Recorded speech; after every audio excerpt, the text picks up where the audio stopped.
성남시장 시절 본인 집무실에 CCTV까지 달며 투명 행정을 몸소 실현했던 이재명 대통령. 이제는 대통령실의 권력마저 스스로 감시받겠다며 특별감찰관 임명을 강력하게 지시했습니다. 왜 이제껏 이 제도는 10년 동안이나 제대로 실행되지 않았는지 영상으로 함께 보시죠. 요거 잠깐 좀 다루고 가겠습니다. 이재명 대통령이 어제 이제 해외 순방을 떠났는데 떠나기 직전에 지시한 게 있어요. 네. 우리나라에는 이제 특별감찰관이라고 하는 제도가 있습니다. 대통령 친인척에 대한 비위 행위에 대해서 감찰하는 자리입니다. 이 대통령 입장에서 상당히 불편하거든요. 이 제도가 그렇지 않겠습니까? 그런데 이게 이제 국회가 추천하면 대통령이 지명하고 임명하는 그런 자리입니다. 그런데 이재명 대통령은 공약사항이기도 하고 그전에도 계속 얘기를 했어요. 근데 이번에 떠나기 직전에 또 지시를 했습니다. 특별감찰관 국회에 추천해달라고 요구를 좀 해라. 맞습니다. 관련해서 비서실장이 발표를 했는데요. 함께 보고 오겠습니다. 이재명 대통령은 공직기강을 확립하고 국정 운영의 투명성을 제고하기 위해 국회가 특별감찰관 임명 절차를 개시해 줄 것을 다시 한번 요청하셨습니다. 이재명 대통령은 작년 7월 취임 30일 기자회견에서 대선 공약이었던 특별감찰관 임명 추진에 대한 입장을 밝히신 바 있고 저 역시 작년 12월 국회에 특별감찰관 후보 추천을 요청했었습니다. 이재명 대통령은 모든 권력은 제도적 감시를 받아야 한다는 민주주의와 국민주권의 원칙 아래 특별감찰관 임명이 반드시 필요하다고 생각하고 계십니다. 대통령이 확고한 의지를 표명한 만큼 국회가 조속히 관련 절차를 개시해 주기 바랍니다. 감사합니다. 이거는 진짜 대단한 거예요. 그렇죠. 맞아. 근데 제가 궁금한 게 있는데 대통령은 왜 이렇게까지 원하시는 거고 국회는 왜 이렇게까지 추천을 안 하는 거예요? 대통령께서는 네. 지금 본인이 차라리 감시를 받는 게 더 떳떳하다라고 이야기를 하시잖아요. 이재명 대통령이 그 성남시장 됐을 때 시장 집무실에다가 CCTV 달고 맞아요. 네. 아래층으로 옮기고 그러니까 아예 일말의 의혹도 없는 것이 좋다. 네. 그게 훨씬 더 명분도 있고 일을 잘 해나갈 수 있다라고 생각을 하고 있는 거고요. 네, 그 검찰공화국 시대에 그게 참 잘한 거였어요. 네, 그러니까요. 사실상. 맞아요. CCTV 딱 오히려. 달아놔가지고 그렇습니다. 오히려 다 보고 싶은 거 있으면 다 봐봐. 의혹에 일말도 의혹을 남기지 않겠어라는 기본적 태도를 가지고 계신 거고 실은 이게 계속해서 뭐 한이 많이 했는데 그 윤석열 대통령 때는 왜 안 하느냐라고 물어보면 국회가 추천을 안 해서 그렇다라고 청와대 그 용산 쪽에서 얘기를 했어요. 근데 이거는 절차가 어떻게 시작되냐면 대통령이 요청을 해야 절차가 시작됩니다. 요청이 먼저 있어야. 요청이 먼저 있어야 돼요. 네. 그래야 실질적으로 절차가 시작이 되는데 한 번도 국회에 정식으로 요청한 적이 없어요. 윤석열 때는. 그래요? 그래놓고 왜 그랬어? 국회가 추천 안 하느냐고 계속 얘기했거든. 그랬나? 근데 이번에는 대통령이 일찌감치 요청을 했는데 네. 오히려 지금 국회에서 추천이 안 되고 있고 이게 국힘에서 협의를 제대로 안 하고 안 있는 하고 거예요. 있어요. 그러다 보니까 이제는 더 이상 국힘도 물러설 곳은 없습니다. 협의해서 추천해야 됩니다. 네. 이게 제가 확인을 해보니까요. 네네네. 이제 법적으로 이 독립기관인데 네. 우리 여러분들이 생각하는 것보다는 규모가 큽니다. 그러니까 특별감찰관 있고 거기에 이제 두 번째 특별감찰관 보가 있고 그 네. 밑에 변호사 출신으로 해가지고 5급 이상의 감찰관이 있어요. 5명 있고 그 밑에 이제 뭐 국세청부터 시작을 해가지고 국정원까지 검찰, 경찰 다 나와 있어요. 파견 직원이요? 네. 와. 그래서 거기다가 이제 그래요? 업무 지원팀까지 해서 약 30여 명 규모를 가져요. 대통령 입장에서는 너무 불편할 것 같은데. 그래가지고 기관별로 다 오고. 이걸 첫 했던 사람이 이제 그 이석수. 박근혜 초기에 이석수 특별감찰관인데 종로위가 종각 있던 자리 거기서 이제 이렇게 청와대도 보이는 그런 자리에 이제 사무실을 꾸렸는데 이게 한번 시작이 되면은 네. 정말 웬만한 건 다 할 수 있는데 대개 한 150여 명이 이 감시 대상자가 됩니다. 그러니까 이제 뭐 가족이 적고 뭐 친인척이 없을 것 같아도 다 사돈의 팔촌까지 다 뒤지기 때문에 한 150여 명 감시가 대상이 되고 대통령이 이렇게 강조하시는 거는 임기 초반에 해야 된다는 그 확신 때문이거든요. 이석수 감찰관한테 물어봤대요. 김건희 사건 터지니까 저기 이제 윤석열 대통령실에서 지금이라도 해야 되는 거 아니냐 그랬더니 지금으로 하면 네가 오히려 손해다. 처음부터 해서 예방을 해야지 사건이 터지고 나면은 검찰 조사 받아야지 이 특별감찰관이 열심히 뛰어야 되지 또 그동안 왜 안 했냐 욕 먹게 되지. 그래서 정권 초기에 하는 게 맞다. 예방 차원에서 예, 예방 차원에서. 대통령이야 본인이 청렴하게 대통령직을 수행하면 되지만 친인척을 다 관리할 수는 없으니까 그렇죠. 예방 차원에서라도 네. 이게 하는 게 좋다는 말씀이군요. 네, 네. 네. 그러니까 이제 뭐 대통령이 모르는 친인척들이 있어요. 모르는 네. 모르죠. 그럴 왜냐하면 수 있죠. 육촌, 사촌에 네, 뭐 맞아요. 조카에 뭐 이렇게 되면 알 수가 없어요. 네. 근데 어디 저기 뭐 고향이나 뭐 먼 데에서 사업하는 사람하고 속아가지고 뭐 무슨 그럴 수 알선 수지하고 있겠네. 이렇게 하는 걸 대통령이 모르는데 나중에 사건이 커진 데서 알면 뭐하냐 이거. 그럴 수 있겠네요. 가까운 친척도 연락 안 하고 지내는 경우도 많은데요. 맞아요, 네. 맞아요. 저만 해도 아주 가까운 부모님이랑 연락 안 하잖아요. 네. 근데 내가 대통령이야. 부모님 내 이름 팔고 다니면 내가 어떻게 알 거냐는 거야. 막을 수가 없죠. 막을 수가 없어. 네. 네. 국가적인 측면에서도 필요한 거죠. 네. 미리 예방해서 문제가 안 생기게 하는 게 이재명 대통령으로서도 가장 좋은 것 아니겠습니까? 그렇겠네요. 그래서 네. 이제 국회가 절차를 따를 것으로 보고 있습니다. 네. 원래 이제 민정수석실에서 보통 그 업무를 하는데 이제 이석 그 감찰관 제도가 기왕에 있기 때문에 여기에서 제대로 예방 조치를 하는 것이 이게 뭐 제도를 만든 취지에 맞죠. 네. 이제는 뭐 바로 추진이 되겠네요. 뭐 원래 이렇게까지 이제 구체적으로 나왔으니까. 문재인 정부에서도 이제 특수관계인을 감시하는 사람이 있었어요. 민정수석실에. 네. 그러니까 대통령 가족 담당하는 그 비서관이 하나 그 밑에 행정관하고 있었고 특수관계인 한 2-30명 대통령 아주 친한 걸로 알려진 사람 감시하는 사람이 있었는데 1년에 한 서너 번씩 만나서 면담하고 뭐 이상한 짓 한 거 없냐 이렇게 묻는 식이기 때문에 네네. 실제로 상시 감시가 안 돼요. 이거는 특별감찰관은 상시 감시하는 겁니다. 네. 늘 인공위성이 떠 있고 레이더가 작동한다 이렇게 보면 돼요. 아, 알겠습니다. 이재명 대통령이 특별감찰관 임명 절차를 개시해달라고 국회에 정식으로 요청을 했는데 이 요청 사항에 대해서 우리 노영희 변호사님 어떻게 보셨습니까? 지금 좀 늦었다. 사실 그동안에도 계속해서 이 특별감찰관에 대한 얘기는 계속 있었었고, 지난번부터도 한다고 해놓고, 아니, 아직도 안 됐어. 이런 정도이잖아요. 그동안 왜 안 됐던 겁니까, 도대체가? 그런 부분들 갑자기 당으로 넘어오시 보니까 대통령은 해달라고 이렇게 네. 두 번이나 얘기했는데 저한테. 세 번째 얘기하냐 이런 거 궁금해하십니다 지금. 네, 이제 뭐 적임자 찾는 게 굉장히 좀 시간이 걸리지 않았나라는 생각이 듭니다. 그리고 또 이게 단순히 여당만 이렇게 한다고 되는 것이 아니라 네. 야당도 또 합의해서 같이 추천인 3명을 이렇게 넘겨 보내야 되는 그런 상황이었는데요. 그러한 어떤 절차와 과정에 있어서 조금 매끄럽지 야당의 협조가 좀 매끄럽지 않았던 것으로 보이고요. 네. 대통령께서는 일관된 입장으로 지난해 취임하시면서부터 6월에도 감찰관 임명을 이야기를 했었고 또 아마 9월경 10월경 그쯤에도 비서실장도 여러 차례 이야기를 했기 때문에 네. 아마 일관된 그 입장 하에서 이번에도 말씀하신 걸로 알고 있습니다. 그러니까 어쨌든- 대통령은 네. 잘하고 있는데 왜 당에서는 이렇게 미적거리고 있느냐. 게다가 뭐 지금 야당의 협조도 구해야 된다고 하지만 현실적으로 그동안에 민주당이 일 처리한 걸 보게 되면 꼭 굳이 야당의 협조 때문에 못했다는 건 좀 받아들이기 어려운 부분이 그렇죠, 있어요. 지금. 게다가 네. 윤석열 씨 때 그 김건희 씨라든가 최은순 씨라든가 김진우 씨라든가 친인척 대통령 배우자 및 사촌인의 네. 친족 이 사람들의 그 전행 같은 게 되게 많았다고 우리가 되게 짜증내고 있었었는데 그래서 윤석열 씨는 그때 말로만 하고서 제대로 안 한 게 뻔하지 않습니까? 왜 안 냈는지? 딱 걸리니까요. 딱 걸리니까. 하는 순간. 네. 그랬는데 우리 대통령은 당연히 아니라고 해가지고 지난번부터 계속 얘기됐던 걸로 아는데 대통령이 해달라고 해도 안 해주는 이유가 뭡니까? 안 해주려고 안 해주려고 한 게 아니고요.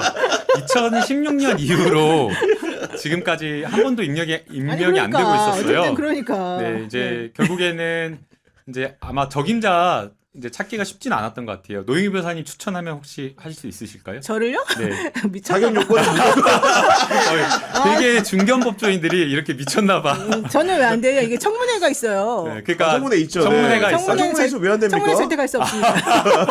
오늘 그러니까 혹시 청문회 이상으로 입고 나오신 거 아니죠 혹시 지금? 이제 많은 분들께서 인사청문을 거쳐야 하는 자리이고 네. 그리고 기존에 활동하고 있었던 여러 뭐 사업이라든지 이런 사건 수임된 거라든지 이런 것들을 정리하고 정리해야 가야 되니까 되니까. 기본적으로 그 사건 수임을 정리하는데 손실이 뭐 진짜 중견 변호사님들 1, 2억, 2, 3억씩 든다고 하더라고요. 그러니까요. 네. 그래서 금전적인 어떤 손실과 활동하고 있는 여러 가지 것들을 정리하는 어려움이 있다 보니까 딱 지금 노임사님 반응이 나오잖아요. 미쳤냐고. 그런데 이제 그런 어떤 실질적인 부분과 네. 더 나아가서 이제 또 인사청문이라고 하는 과정을 또 거쳐야 되다 보니 좀 찾기가 어려웠던 것으로 보이고요. 아마도 기본적으로 이 특별감찰관의 조건 자체가 그 법조 경력이 15년 이상을 네. 요하기 때문에 우리 그 대변인이 말씀해 주신 거는 그런 조건을 충족하는 사람들이 뭔가 정리하고 들어가려면 시간이 좀 필요하기 때문에 그런 부분도 있다 말씀해 주셨는데 기본적으로 관련된 법령이 존재를 하는 거고요.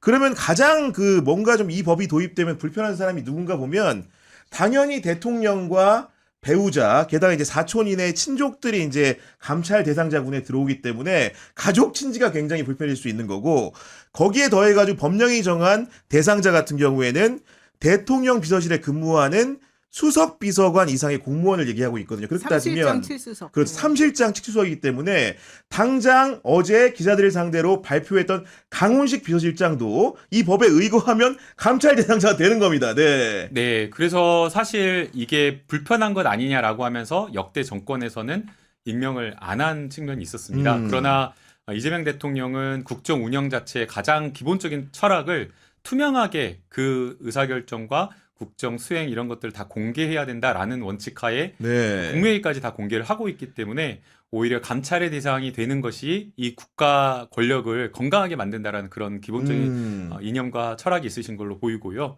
그래서 취임하자마자부터 일관되게 계속해서 네. 특별감찰관 임명해달라, 여야가 협조해달라라고 요청했던 것으로 알고 있습니다. 뭐 제가 만약에 수석 비서관급 이상 참모라고 한다면은 사실은 그냥 감찰관이 없다고 한다면은 그 방비 상태가 굳이 없어도 되는 건데 뭔가 자기를 감시하는 사람이 있다라는 거는 오히려 불편할 수는 있다는 생각은 좀 듭니다. 불편하죠, 당연히. 네. 싫겠죠. 왜냐하면 털어서 먼지 안 나는 사람이 없고 또 실제 어떤 관점으로 이제 이걸 바라보느냐에 따라서 많이 달라질 수가 있어서 사실은 그 동안에 이제 정치적으로 혹시 이걸 이용할 것이냐, 뭐 이제 이런 생각 때문에도 좀 그런 게 있었었습니다. 그러나 이제 그렇다고 하더라도 아픈 상황이 벌어진다 하더라도 본인 스스로가 이제 이 상황을 끊어내야 된다라고 하는 게 지금 대통령의 생각이신 것 같고. 그렇습니다. 그래서 실제 잘 깨끗하게 사는 게 이제 맞죠. 근데 다만 아까 말씀하신 그 15년 이상의 변호사들 법조 경력 경력 있는 조건. 사람들이 네. 이걸 이제 하게 되면 지난번 특별감찰관이 있었을 때 그분이 그렇게 썩 말로가 좋진 않았어요. 이석수 감찰관이 사실상 본인이 사표 냈지만 네. 그 우병우 수석을 감찰하는 과정에서 쫓겨나는 모양새가 됐던 건 사실이죠. 그래서 네. 그것 때문에 그때 법조인들이 모두 아 이거는 가도 꽃가마도 아니다 이런 생각을 그 말로가 좋지 않았다 그러니까 모두 돌아가시거나 아니, 그런 건 아닙니다. 잘 살아 네. 계십니다. 네. 그리고 네. 실제로는 정권 바뀐 다음에 이석수 감찰관 같은 경우에는 뭐 국정원에 근무하시지 않았었나요? 그랬던 걸로 기억을 하는데. 네, 그래서 이제 네. 그게 이제 살아있는 권력에 대해서 칼을 겨눈다라고 하는 것 때문에 기존에 있는 권력과 현 권력과 충돌하는 것 아니냐라는 그런 우려가 있는데요. 그러나 이제 이재명 정부에서는 그렇지 않고 오히려 특별감찰관의 수사에 적법한 권한을 인정해주고 그리고 그러한 어떤 경계, 와치독 이런 어떤 맞아요. 역할을 건강하게 보고 있기 때문에 그러한 어떤 문제는 우려는 없을 걸로 그러니까 그래서 생각됩니다. 지금 사실 하려고 생각한 사람도 많아요. 좀 전에 이제 정리하려 그러면 몇 억 든다. 이제 그 얘기는 현실적으로 사건 맡고 있는 변호사들이 그거를 정리하려면 수임료도 둘러줘야 되고 사무실도 정리해야 그렇겠죠. 되고 네. 그러니까 돈이 들어간다는 얘기인 것이고 진짜 쉽지 않아요. 진짜 그 예. 돈이 들어가. 근데 국회의원들은 다 하잖아요. 국회의원들도 그렇게 되는데도. 그러니까 국회의원들보다는 더 깨끗하게 이제 해야 되니까 더 돈이 들어가겠지만 그거보다는 청문회 때문에 사실 이제 못하는 게 많아요. 청문회를 거쳐야 되기 네, 때문에 네, 네. 차관급 공직자지만 워낙 중요한 자리이기 때문에 인사청문회를 통해 가지고 각계의 검증 사항들 요하는 네, 것들을 네. 체크해 본다 이런 말씀이신 거네요. 체크 당하는 네. 게 쉽지가 않고 본인이 이제 체크하는 입장에 있는 것과 체크 당하는 입장에 있는 거는 완전히 다르기 때문에 이제 말은 잘해도 이제 실제로 그다음에 이제 현실적으로 이런 문제가 있어요. 그러니까 커리어가 되는 경력이 있고 커리어가 되지 않는 경력이 있거든요. 아하. 근데 특별감찰관은 사실 커리어가 되기가 쉽지 않은 권력이 돼버려요. 아, 왜 그런 겁니까? 왜 그러냐면 이 살아있는 권력의 영린을 어떻게 보면 건드려야 되고 현 살아있는 권력과 맞짱을 뜨면서 그렇네요. 예, 네. 할 말은 하면서 수사를 해야 되고 문제가 되는 것을 짚어내야 되는 감찰해야 되는 그 역할이거든요. 그러다 보니까 자칫 잘못하면 이 정권과 척을 지거나 여러 이렇게 뭔가 어려운 불편한 관계가 될 수 있기 때문에 많은 사람들이 이쪽 있으면서도 커리어가 되지 않는 경력이라고 불편한 권력이라고 보는 거죠. 예. 그리고 이제 그 방송을 보는 시청자 여러분들 같은 경우에는 아니 뭐 특별감찰관 한 명 들어간다고 뭐 그렇게 위협이 되나 하실 텐데 법령에 의거해서 뽑을 수 있는 인원이 상당하고 일단은 바로 밑에 있는 특별감찰관 보를 임명할 수가 있고 또 10명 이내에 감찰 담당관을 줄 수 있어요. 그러면은 벌써 이미 11명입니다. 근데 거기에다가 감사원이나 대검이나 경찰청이나 국세청에서 관계기관 장애들 부탁해가지고 파견 공무원을 받을 수 있는데 그 인원이 또 20명 이내. 그러니까 30명 규모의 와취독이 생기는 거기 때문에 막상 이렇게 감시를 당하는 사람 입장에서는 간단한 일은 아닙니다. 이 노는 자리가 아니잖아요. 네. 노는 자리도 아니고 어디에서 누구에게 어떤 식으로 총뿌리를 겨눌지 이제 모르는 부분이 있어가지고 네. 사실 이제 불안해질 수밖에 없고 이제 이분들 입장에서도 그냥 그 자리만 차지하고 있을 수는 없잖아요. 뭔가 성과를 내야 그렇죠. 되잖아요. 당연합니다. 네. 그러니까 좀 성과를 내야 되는데 그렇게 건드리다 보면은 아까 말씀하신 것처럼 현재 있는 이 살아있는 권력자들을 건드릴 수밖에 없어요. 대통령과 이 3실장, 7수석 얼마나 높은 분들입니까? 어마어마한 분들이죠. 네, 그러니까 네. 이제 그 사람들이 뭘 잘못했나부터 시작해서 그 친척들이 뭘 잘못했나까지 다 뒤져야 되기 때문에 이제 되게 부담은 많이 가죠. 그러나 그럼에도 불구하고 그렇게 해봤는데 아무것도 없다. 그러면은 아니, 그럼 또 너무 좋은 거죠. 그렇죠. 네. 그러니까 그런 식으로 이제 나와주면 좋은데 또 그렇게 또 세상 살다 보면은 법에 뭐 일부러 어긋나는 것도 있지만 일부러 아니고 모르면서 어긋나는 경우도 있고 그래서 되게 복잡한 좀 네. 딜레마가 있긴 하더라고요. 근데 그래도 오늘 그 종합특검 2기 종합특검이 경찰청을 압수수색했다는 그렇습니다. 거거든요. 네. 통일교 맞아요. 네. 통일교 그 도박 상습 도박과 관련되어서 경찰청이 수사 무마한 거를 압수수색 찾아내잖아요. 찾아내겠다라는 거거든요. 음. 근데 이런 거거든요. 여러 가지 첩보와 증거가 있었는데도 불구하고 경찰에서 수사를 안 했다라고 하면 압수수색 대상이 돼버리고 수사로 처벌받을 수 있어요. 마찬가지로 특별감찰관이 임명이 되고 기구가 운영이 되고 있는데 여러 친인척과 관련된 비리에 대한 첩보가 들어왔는데 이거를 과거처럼 그냥 묵살하거나 묵인하거나 덮어버린다, 암장시켜버린다라고 한다면 직무유기로 또 처벌될 수가 있거든요. 그러니까요. 그러니까 네. 이 자리에 가는 사람은 본인의 정말 명운을 걸고 모든 것을 걸고 간다라는 사명감을 가지고 갈 수밖에 없는 거죠. 그래 여기서 예. 한 칸 더 나가면 궁금해한 게 그러면은 그 우리 윤석열 정부 예전에 기대가 없으니까 감찰관 임명 안 했다 치자. 우리 문재인 정부 같은 경우에는 박근혜라는 사람의 탄핵을 기반으로 해가지고 이제 출범한 정부기 때문에 그때 왜 특별감찰관을 도입하지 않았을까? 이런 생각을 좀 해보게 되는데 우리 그 대변인 좀 어떤 저쪽으로 견해로 알고 질문 계세요? 우리 변호사님이나 대변인 아니, 누구는 간에 생각나는 게 있으면 말씀을 좀 해주시기 바랍니다. 아니 저는 잘 몰라요.